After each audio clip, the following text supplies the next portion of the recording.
After years of rumors, Richard Rawlings is finally telling the truth. The Fast and Loud star says he's been hiding a dark secret that explains why all of his marriages failed, why he sold all of his cars all of a sudden, and why Discovery really cancelled his show at age 55. He's finally ready to tell the truth about what happened in that $6 million legal battle, and trust us, it's much worse than anyone thought. Richard Rawlings was born on March 30, 1969, in a working-class area of Fort Worth, Texas. Richard's world revolved around cars long before he became famous on TV and a huge businessman in the auto industry. One of the earliest pictures of him is him as a small boy sitting proudly in a pedal-powered Volkswagen Beetle. It wasn't just a toy, it was a glimpse of what was to come. While most kids watched cartoons on Saturday mornings, Richard had a different schedule. At 3 a.m., when most of the city was still asleep, he'd get up and go deliver newspapers with his dad. Richard did the same thing for the afternoon edition. On the weekends, he'd ride his bike from house to house collecting payments. What stood out during those rounds wasn't just the money, it was the cars. He started to notice every single one and knew which house had which make, model, and year. Some customers were surprised by how much he knew, but his answer was always the same: I ride by your house twice a day most days of the week, how wouldn't I? Richard's father worked 2 or 3 jobs and always made sure he had one thing for himself, like a car or a motorcycle. That one toy was his reward, and that lesson stuck with him. He learned that if you wanted something special, you had to work for it. By the time he was 14, Richard had saved enough money from years of newspaper routes to buy his first car, a green 1974 Mercury Comet. Most kids dreamed about turning 16, but Richard was already driving well not. The Comet wasn't just a ride, it was a statement at school. He'd do donuts in the parking lot to show what it could do, and his classmates still talk about it, even though it was an ugly green color. He thought it was the coolest car ever made. Things moved quickly after that. By his senior year in 1987, he had already bought his third car, a black 1977 Bandit Trans Am that looked like it came straight out of Smokey and the Bandit. It made him the go-to-car guy at Eastern Hills High. He wasn't just showing off at school, he was also buying, fixing, and selling cars. Before he graduated, he had already flipped about 20 different cars, making more money doing that than most teens did with part-time jobs, and he wasn't guessing. He had an eye for finding deals, making them better just enough, and getting people to pay more than he did. This was the basis for everything that came later. In the early 1990s, when he was only 22, Rawlings was driving a 1965 Ford Mustang 2+2. Richard was driving a Fastback, a classic muscle car with the kind of roof line that car collectors dream about, when he was attacked by carjackers while driving through a rough area near Oakland Boulevard in Fort Worth. He fought back, and one of the thieves shot him in the shoulder and down his left arm. He survived, and even though it could have made him give up on car culture forever, it only made him more determined. From 1988 to 1990, before the tattoos, fame, and the garage, Richard wore 3 different uniforms. His dad always told him, get a good job with benefits, stay loyal, and retire with a gold watch. Richard listened, at least at first. But things changed in 1988, when he was delivering Miller Lite to a local bar and a regular, whom he thought was just another drunk, asked him what he wanted to do with his life. Richard said he wanted to be a police officer, but he said he couldn't. The man looked at him and said, damn it, I'm the mayor of so-and-so city. That same day, Richard started at He went to the North Texas Police Academy and worked as a police officer in Alvarado. He became a capable firefighter and learned how to handle situations where things went wrong. These skills would later help him in business, but he needed a change when he was 25. He sold everything he owned and bought a Jeep. He set out for California with the goal of starting something new. At the time, he had no tattoos or piercings and was clean-shaven. 6 months later, he came back to Texas broke. He was sleeping on his sister's couch, had tattoos, pierced ears, and no Jeep because it had been repossessed. That low point didn't break him, it made him realize he needed to start his own business. That's when he started Lincoln Press in 1999, a printing and advertising company in Dallas. He didn't know much about printing, but he did know a lot about branding, so he got a $100,000 small business loan to get started. Within 5 years, Lincoln Press was booming, and in 2004, he gave a Lamborghini Gallardo to the first customer who spent $1 million. The stunt worked, and the company kept growing until he sold it. That sale gave him the money he needed to pursue his real dream cars. When Richard Rawlings opened Gas Monkey Garage in Dallas in 2002, things didn't exactly go as planned. The shop was small, and it didn't even have running water or air conditioning. It was built with money from the sale of his previous business, Lincoln Press. It was a rough start, but Rawlings had the drive but not the resources, so he and his small team kept going. Gas Monkey hit the road and went to car shows, trade shows, and rallies all over the country, doing whatever it took to get his name out there. In May 2007, he and his friend Dennis Collins set out to break the Cannonball Run, which is one of the most famous records in the history of cars. The record, which was set in 1979, was 32 hours and 51 minutes, which is how long it took to drive from New York City to Los Angeles without stopping. The record had been held for almost 30 years until May 12, 2007. In 2007, Rawlings and Collins decided to give it a try. They skipped the planned Bull Run rally route from Montreal to Key West and went straight for the record. They drove a modified Ferrari 550 Maranello with extra fuel tanks so they wouldn't have to stop as often. They left Manhattan at night and got to the Portofino Inn in Redondo Beach in just 31 hours and 59 minutes. They broke a record that had stood for 28 years and averaged 87 hours. Not everyone believed it at first, some questioned the route or compared it to the original runs, but the accomplishment stood out. It was brave, it was dangerous, and it was real enough to get Rawlings a personal nod from Jay Leno, a moment that meant more than most people realized. Jay Leno isn't just a car guy, he's the car guy. His garage is full of hundreds of classic and rare cars, and he has a lot of respect in the automotive world. It wasn't just praise that Leno gave Rawlings for breaking the Cannonball Run record, it was a strong seal of approval. This was years before Fast and Loud made Rawlings famous, but that nod from Leno gave him a lot of respect in the car world. With that reputation, Rawlings was able to get gas from 2002 to 2012. Getting Monkey off the ground wasn't easy. He spent all of his money. He ran the business out of a shed that didn't have air conditioning. He had trouble because there wasn't any running water and there weren't even enough tools to get by. Finding good mechanics was hard because they had to fight to keep the business going. Every project was a risk that had to be earned by every customer. At that time, Rawlings started pitching his idea for a show. He wanted to bring car restoration to a wider audience, not just car fans, but also families, kids, and anyone who liked a good story with some horsepower behind it. But networks didn't bite, they thought the idea was too niche or too risky, so while he waited for a chance, he kept pushing the brand by going to more car shows.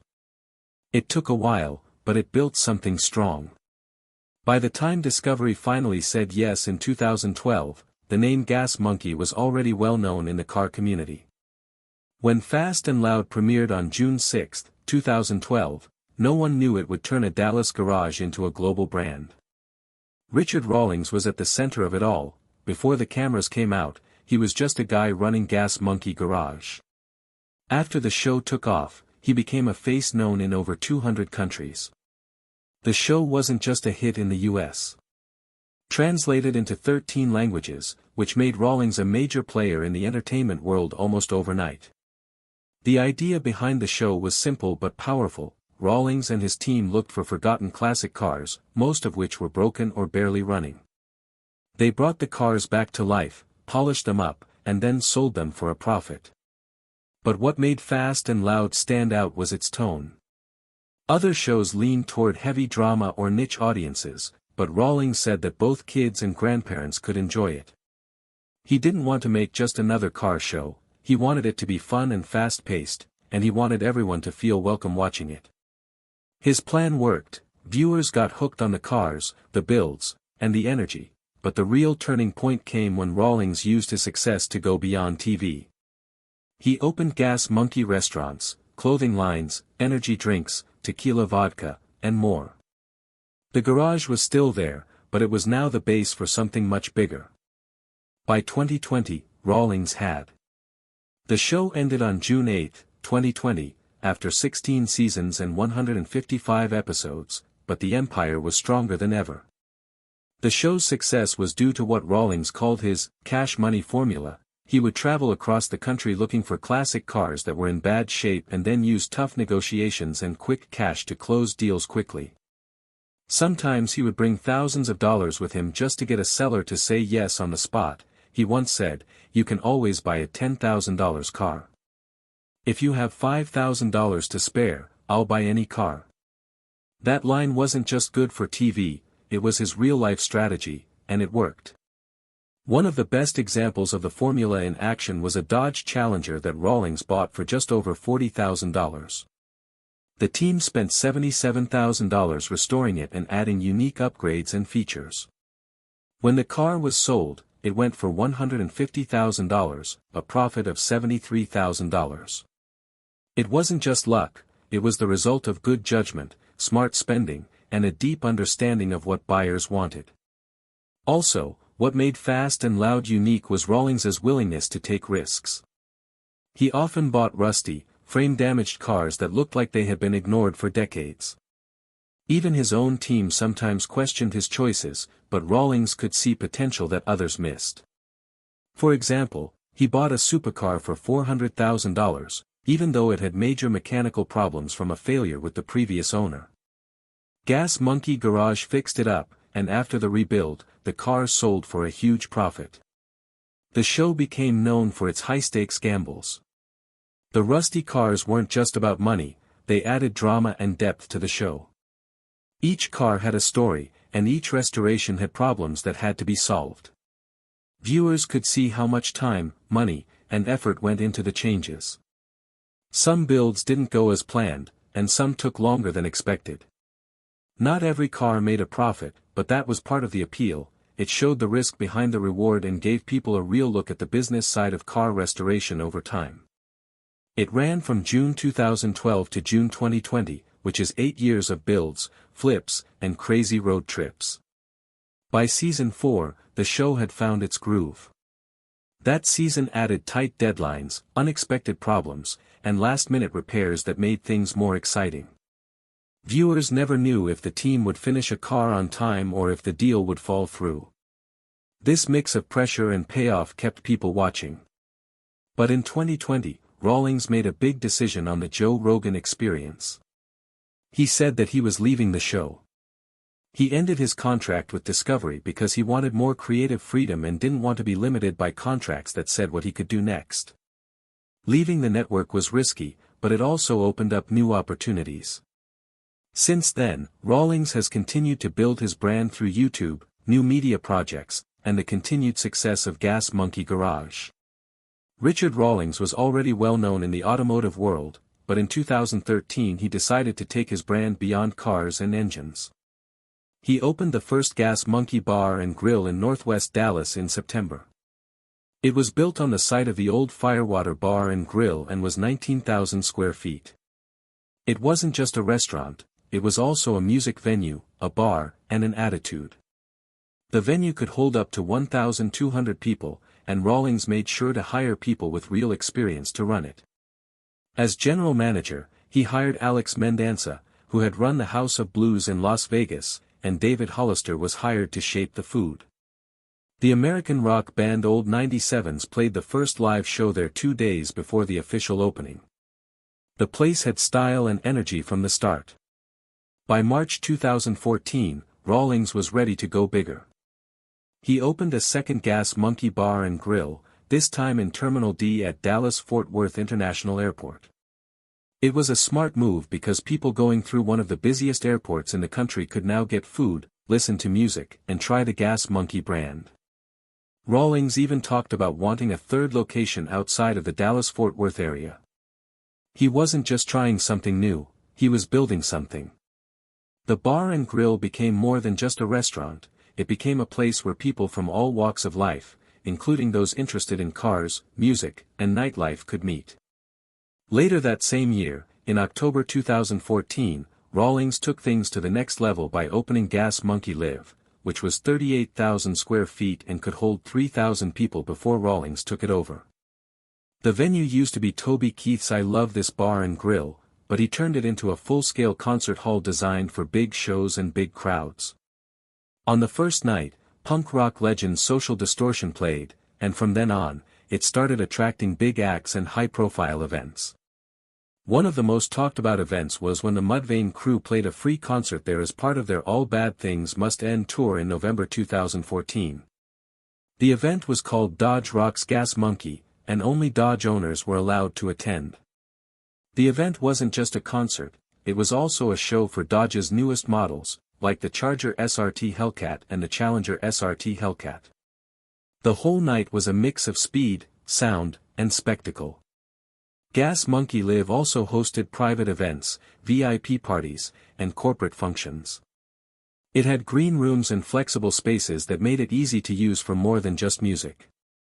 Even with all of its success, the venue ran out of money in May 2020, when the COVID-19 pandemic forced it to close. The closing of Gas Monkey Live in 2014 marked the end of a bold chapter in Rawlings's push into live entertainment, but it didn't stop him from following his dreams. That same year, Rawlings became the national spokesperson for Dodge. His face was suddenly everywhere, with commercials showing him behind the wheel talking up Dodge's performance and style. He was a familiar face from Fast and Loud, and now he was helping Dodge sell cars all over the country. One of the most memorable parts of this partnership was the Dodge Rocks. The Gas Monkey concert at Rawlings' own venue brought together his love of cars, music, and a well-known brand all in one night. The deal helped Dodge connect with car fans and put Rawlings in the national spotlight. His influence in the auto world kept growing. In 2019, he made another move, this time into energy drinks, but instead of starting a new company, he licensed the Gas Monkey brand. This way, he kept control of the image without having to pay for production. It was a smart move. Monkey Energy started out with 2 flavors, regular and light. The branding focused on speed, power, and excitement, which was the same energy Rawlings brought to everything he did. By January 2025, the brand added a 3rd flavor called Tropical, which was a mix of mango, passion fruit, pineapple, lemon, and honey. The drink didn't have any high-fructose corn syrup or artificial additives, so it fit well with Rawlings's lifestyle of being bold, fast, and clean. The energy drinks were sold at convenience stores, online, and at major motorsports events. Richard Rawlings has always lived life in the fast lane, like the Indianapolis 500 and NH races. But while his career took off with roaring engines and TV fame, his personal life had a rougher patch before Fast and Loud and Gas Monkey Garage made him famous. Richard got married for the first time in 1993, when he was still trying to find his place in the automotive world. Karen K. Greames came into his life during those early, uncertain days, and they got married that year, but the relationship didn't last.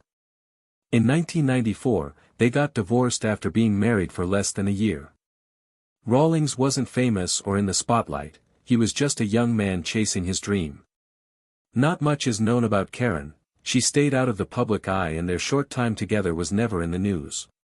But that first divorce set a pattern that showed how hard it was for him to balance his career and personal life. The pressure to build something big came at a cost, and that cost kept showing up.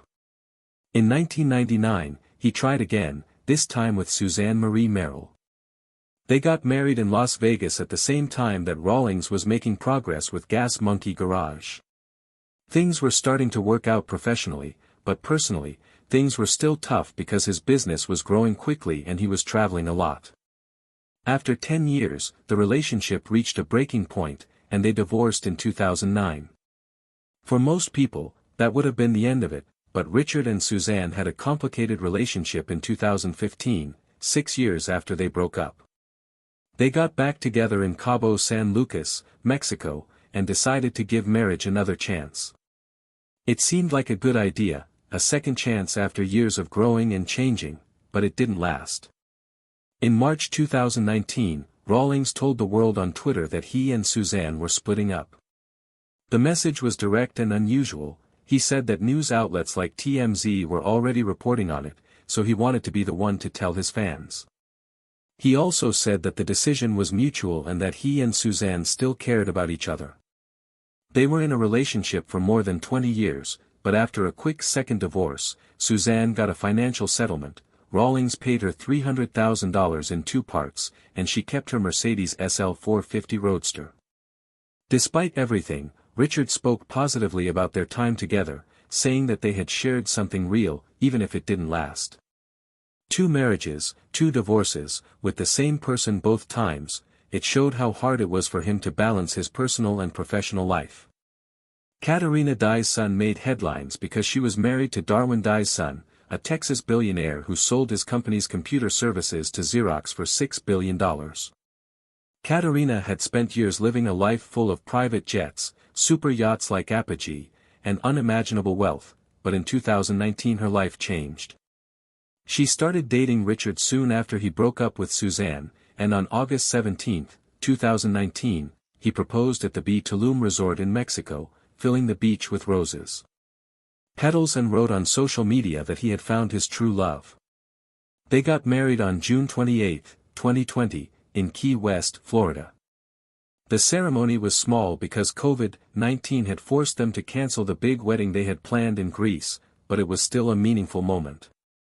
Katerina had gone from being married to a billionaire to being married to a reality TV star. It was a big change, but one that seemed to fit her. In June 2018, something unexpected happened in the custom car world. The Monkey Bar and Grill, a popular spot in Dallas, filed for bankruptcy. Shocked Gas Monkey fans and followers when the company sued its founder, Richard Rawlings, for defamation. The lawsuit said Rawlings was trying to get away from his business partners by what they called deliberate and deceptive attempts to avoid his contracts. The lawsuit was 47 pages long and full of details. It said the relationship had started to fall apart as early as May 2013, even before the bar opened. One former employee, Tim Hinkhouse, wrote an email back saying Rawlings. Apparently, Rawlings was so mean to construction workers that he was banned from the site. At that point, a lot of people said that things between him and the team were already out of hand. Things didn't get better after the bar opened later that year. According to the lawsuit, Rawlings kept showing up without permission, bothering staff, and trying to make decisions, which made the workplace toxic. Things finally broke down in 2015, when, in a serious email to Daniel Flighty, the managing member of the bar, Rawlings said that important financial records were missing. Flighty quickly replied and invited Rawlings to check the records in person, but Rawlings refused, saying that he didn't think the records existed at all. On July 18, 2015, Flighty wrote back to remind Rawlings that he had always been welcome to audit the books. That email was used as evidence in court, and Rawlings eventually admitted to the theft. He said sorry for his actions and blamed drinking, but Flighty and the rest of the team were already hurt. The lawsuit said Rawlings's actions had scared off vendors and business partners, which hurt the bar's reputation and made it harder to keep things going. The problems didn't end there. In 2017, someone wanted to buy the Gas Monkey Bar brand, but Rawlings stepped in again and accused the buyer of financial mismanagement, which ruined the deal. On March 28, 2019, at 2:15 p.m., Rawlings filed a $1 million countersuit for copyright infringement, saying that the bar had kept using the Gas Monkey name and logos after their agreement ended. His team said that by late 2018, the licensing rights had expired and hadn't been renewed, but the bar kept using the brand. What made the case even more heated was Rawlings's claim that his brand was being used to promote lewd and sexually suggestive events, which he said hurt his reputation. About a month earlier, on February 25, 2019, Rawlings sent the bar a letter telling them to stop using the brand. He gave them 10 days to respond, and when they didn't, he filed the countersuit. His $1 million claim was based on lost licensing revenue and damage to the value of the Gas Monkey brand. At the time, rumors were going around that the bar was having money problems and that one of its sister venues, Gas Monkey Live, had closed. Some people thought Rawlings was trying to get rich by suing. Legal battles between Rawlings and his former partners caught the attention of both car fans and legal experts. The feud between Rawlings and his former partners turned into a messy public drama, and while the lawsuits went on, Rawlings was busy moving on. After Fast and Loud ended, he started a podcast called Monkey Trap, which gave him a chance to talk directly to fans and bring on guests from all kinds of fields. Cord Newman, a Hollywood stuntman known for setting himself on fire during. It was another way for Rawlings to stay in the public eye. Then there were the cars. In September 2023, Rawlings did something brave. He auctioned off almost 30 cars from his personal collection through Bring a Trailer. The total sales were $180.93. The cars included a 1962 Chevy Corvette that sold for $60,000, a 1965 Ford Mustang Fastback Code that went for $75,000, and a rare 1993 Toyota Supra that brought in $121,000. The Supra was the best-performing car. Of the auction, Rawlings said he was changing his focus from what he called beer budget cars to high-end European models. At the same time, he auctioned off a Gas Monkey Garage Experience for charity, which raised $16,500 for the Gas Monkey Foundation. With the money raised and the space freed up, Rawlings started rebuilding his collection. He said he would be focusing on Ferraris, Lamborghinis, and old European cars, especially ones from the 1970s and 1980s. One of his trips to Ireland, where he bought 5 Ferrari Testarossas, was converted into an electric vehicle that got a lot of attention at SEMA 2023. By early 2024, Rawlings had already put over $1 million back into his new direction. He wasn't just changing what he drove, he was also reinventing himself, going from a messy lawsuit to a collection of high-end Ferraris. His story keeps changing, and whether you like him or dislike him, there's no denying that Richard Rawlings knows how to stay in the spotlight.